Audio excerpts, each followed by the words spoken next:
Kwa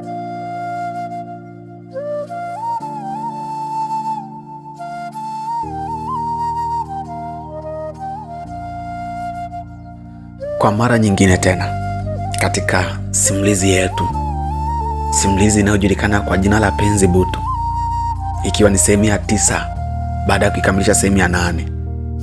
Ndiyo tulishia eneo ambalo Hosea ulevi umemtawala. Tutamuokoa ni vipi? Tutamsaidia vipi? Atawezaje kuvuka hapo alipo? Ninaomba tuende kwenye sehemu ya 9 tuweze kuangalia kama tunaweza tukapata suluhisho au kuna mabadiliko yoyote yametokea. Mimi ninaitwa Genius Amon na hii ni sehemu ya 9 nikiwa hapa Empire Studios. Kitu kimoja kuhusu Hosea, pamoja na yote anayoyapitia, hakusahau kufanya kazi. Alizidi kuonekana kuwa mfanyakazi mzuri na mpendwa sana ofisini kwao. Muda mchache tangu kuondoka kwa Mona Lisa, Hosea aliamka kutoka usingizini. Kitu pekee kinachotuumiza kuhusu Hosea, inaonekana kuwa teja wa pombe.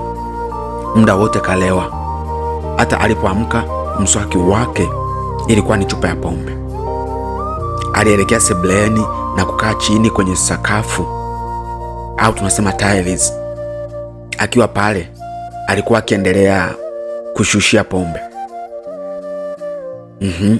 Ndiyo, alikuwa anakunywa pombe alizokuwa kalala nazo. Sasa muonekano wake ulikuwa unakuwa mbaya, maana hanyoi nywele wala kukata kucha. Muda wote ni yeye na pombe. Tukirudi kwa Meli, alikuwa akiandaa chakula, lakini leo na yeye alionekana kuwa na mawazo yake yalikuwa yakiwaza kuhusu Hosea. Mawazo yake yalikuwa ni haya: huyu kijana mbona ni handsome? Nini kinamfanya awe mlevi vile? Kwa mara ya kwanza namuona alikuwa smart sana, lakini muda unavyosogea anazidi kuwa mchakavu. Hanyoi. Alikuwa ni mtu wa kuvaa kwa unadhifu sana, sasa hivi havai. Lakini kama akipata mwanamke wa kumjali, nadhani anaweza kuwa sawa kabisa. Ingawa sijajua kwa nini anaonekana kuwa mtu wa mawazo na ulevi. Mimi nadhani nifanye kazi yangu niliyopewa, hayo mengine hayanihusu. Lakini dada hana mwanaume kwa sasa, kwa nini asifanye mpango aishi na Hosea kama mumewe? Au mimi ndo nijiongeze, maana nina muda sijawa na mwanaume. Kama nikijisogeza kwake nikamjali, nadhani anaweza kunichagua mimi. Lakini itakuwaje kama dada akijua? Ila hivi ni nani atakayemwambia? Yaani Meli alikuwa akipitia maswali mengi ambayo yalikuwa ni ya hisia, ingawa ni kama anatafuta la kutafuta. Kabla hajarudi kwa Hosea, Monica alikuwa amefika ofisini. Ndiyo, tumtembelee kidogo, tufike ofisini kwake. Alikuwa ameshika laptop yake akifanya alichokuwa anakifanya. Aliweka mezani na kushika simu yake. Alipitia mtandaoni, aliingia Facebook, akazunguka kwa dakika kadhaa, akarudi TikTok, akapitia video kadhaa. Alikuwa akicheka mwenyewe. Inaonekana alikutana na vichekesho, lakini kicheko kilikataa ghafla baada ya kukutana na video ya mtu aliyekuwa kachakaa sana. Alikuwa akijiangalia kwenye kioo na kuona muonekano wake tofauti na alivyokuwa sasa.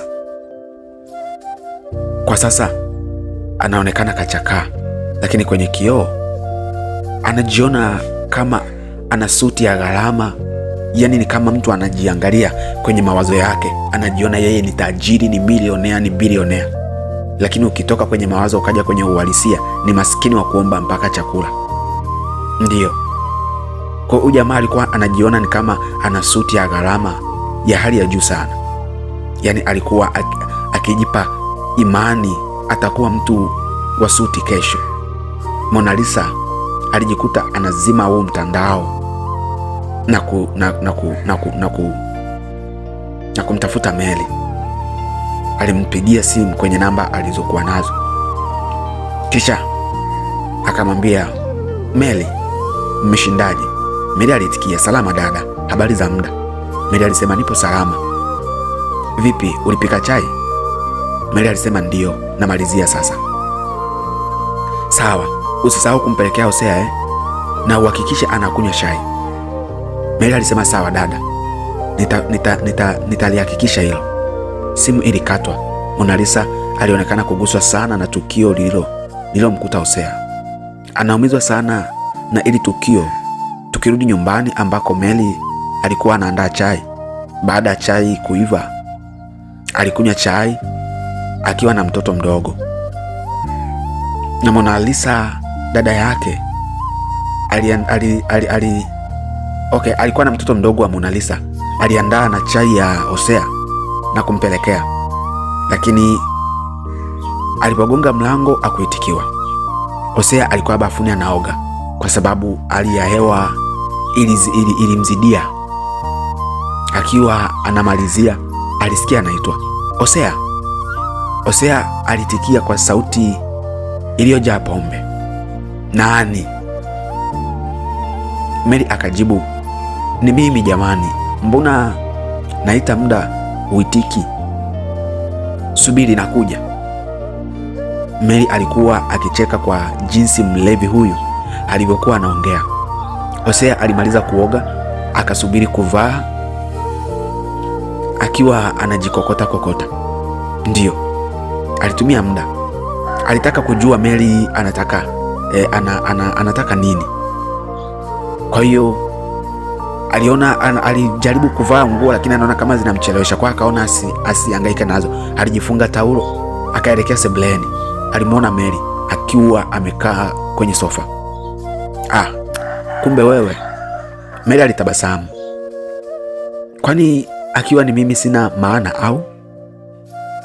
Hosea aliongea kwa utani kidogo.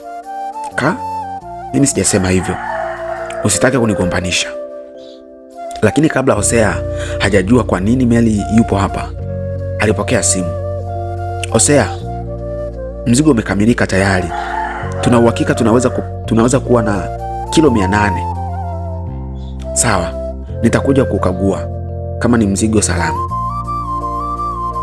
Alipomaliza kusema hayo, alisema, haya, nakusikiliza wewe. Mary alimwambia, si ukae au ni ugomvi? Hosea akamwambia, kama unataka nikae, ngoja nikavae kwanza. Mary alijibu, kwani hapo ulikuwa hujavaa? Hosea alimwambia, kwani wewe huoni kuwa nimejifunga taulo tu? Mary alisema, kwani umo ndani hujavaa kitu au? Hosea alimwambia, jamani, wewe si nimekwambia umeniita nilikuwa bafuni?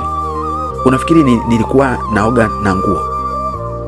Mary alicheka na kuongeza kusema, kwa hiyo hapo ulipo imening'inia. Hosea aliona huyu dada vipi, anaita matani gani? Akamwambia, hebu niambie basi, nataka nikavae. Hosea alionekana kubadilika kidogo. Mary akamwambia, mimi sikai muda, ninaondoka, sitakaa muda mrefu. Hosea alikaa chini, yaani alikaa kumsikiliza. Hosea akasema, haya, sema, unataka uniambia nini? Mary alisema, nimekuletea chai unywe na nimeambiwa nikusimamie.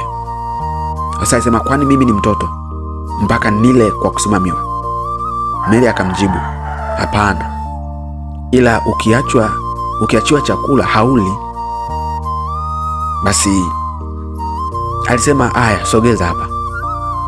Alisogezewa meza ndogo iliyokuwa imebeba sahani ya chakula. Ni kifungua kinywa cha asubuhi. Alianza kula taratibu, lakini aligundua Mary alikuwa anamkazia macho. Alimuuliza, shida nini? Mbona unaniangalia hivyo? Mary alitabasamu na kusema, kwani upendi kuangaliwa? Sijasema sipendi, nimekuuliza mbona unaniangalia hivyo? Hosea pamoja na ulevi wake, lakini alikuwa anajitambua. Kwa maswali na majibu yake yalikuwa smart sana.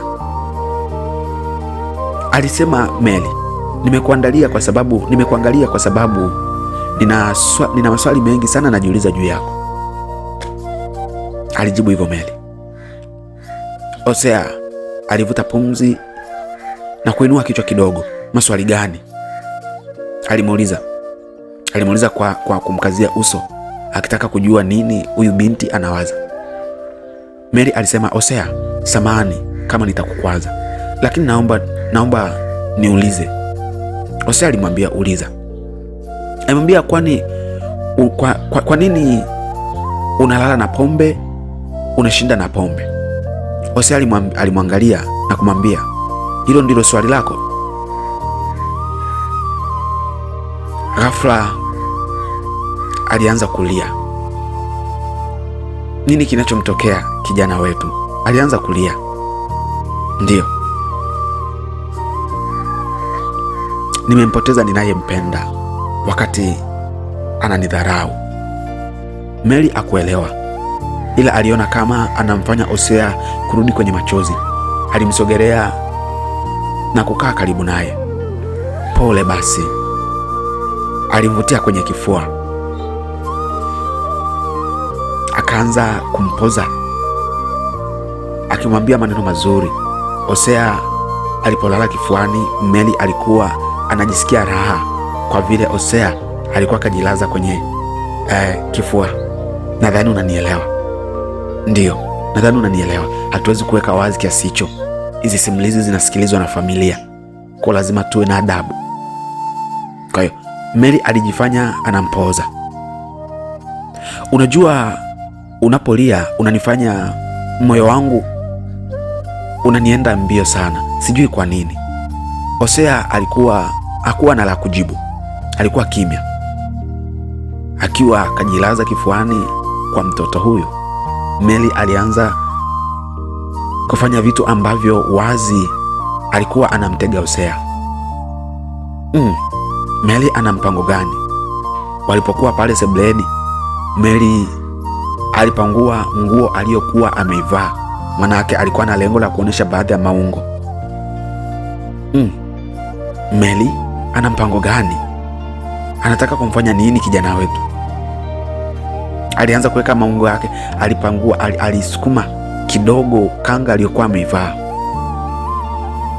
ili angalau mguu wake kwenye nyamanyama zionekane kidogo. Kisha aliendelea kusema, endelea kumwaza huyo anayekuumiza, utaona. Kisha alivuta mkono wa Hosea na kuzungushia mgongoni kwake, yani kuelekea kiunoni. Hosea hapo ndipo alipoanza kushtuka. Aliinuka kutoka kwenye kifua cha Mary, lakini Mary alikuwa kadhamiria. Alimwambia, Hosea, kwani uliwahi kupata ajali? Mbona shingoni una kovu? Hosea alijibu, ni utundu wa utotoni, sio shingoni tu. Nilianguka kutoka juu ya mwembe. Nilipofika chini, nilikutana na mti umesimama kidogo. Ilikuwa ni almanusura uweze kunitoboa. Hosea aliongea akimwonyesha eneo la ubavu kwa kushoto lilipo kovu jingine. Mary akamwambia, hata mimi nina kovu hapa ubavuni. Niliwekewa na kaka yangu, alikuwa mkorofi kweli. Lakini kipindi Mary anafanya hivyo, hata yeye alimwonyesha ubavu wake. Mary aliponyanyua nguo Hosea alimuona ana cheni za kiunoni. Nadhani mnanielewa.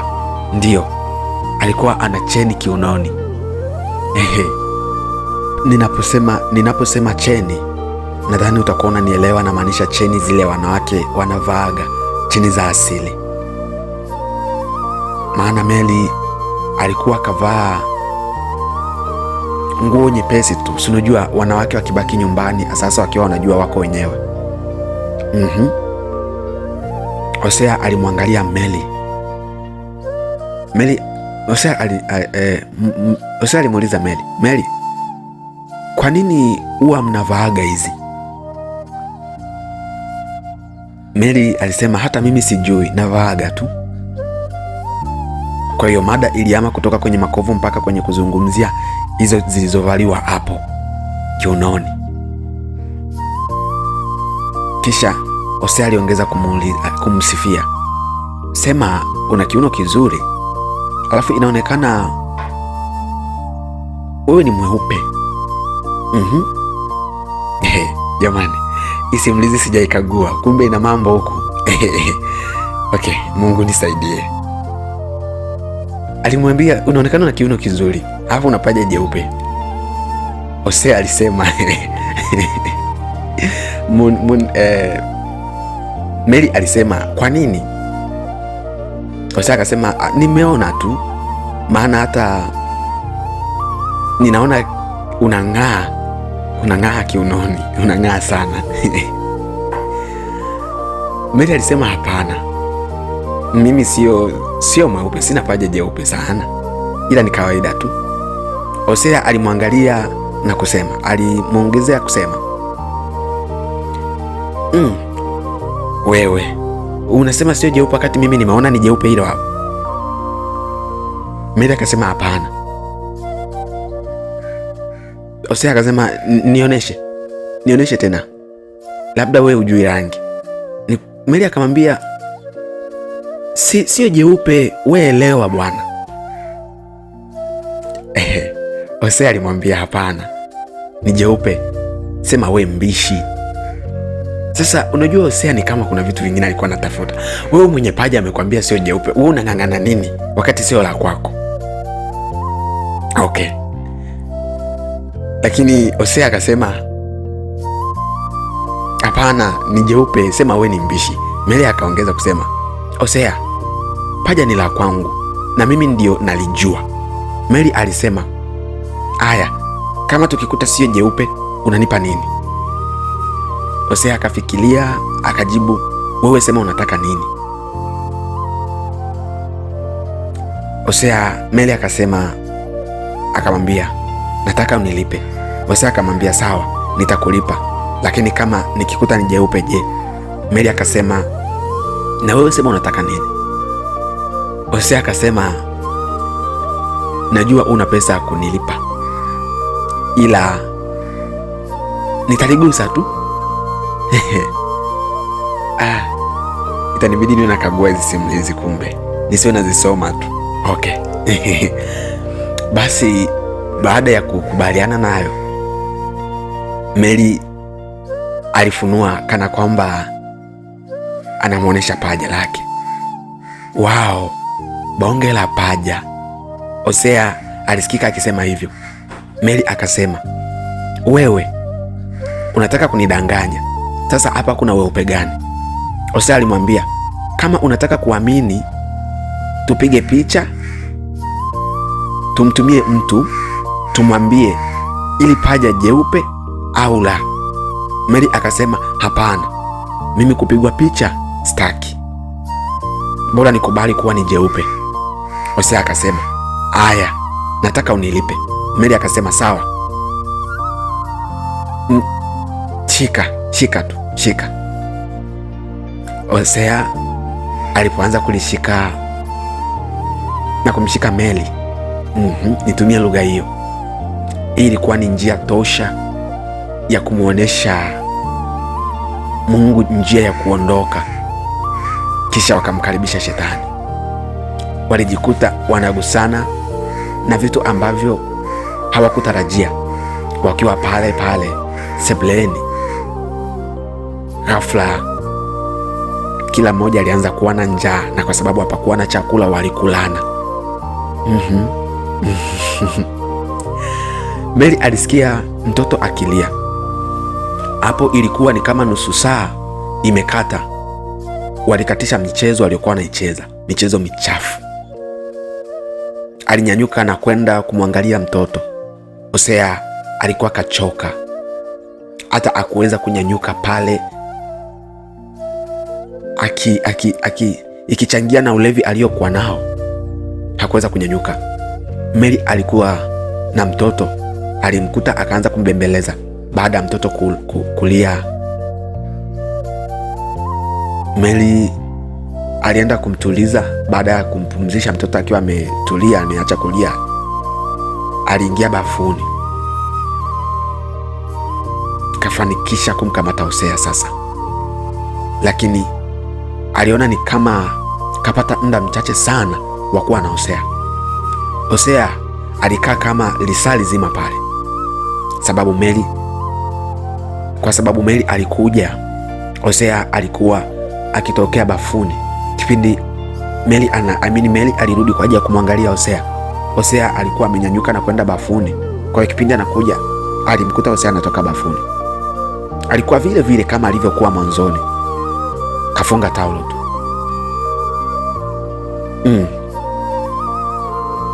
Ndio alimnyanyua na kwenda kumpeleka bafuni. Tafadhali tuelewane hapa, yaani kipindi Hosea anakutana na Mary mara ya kwanza alikuwa anatokea bafuni. Kwa hiyo hata hapa alikuwa bado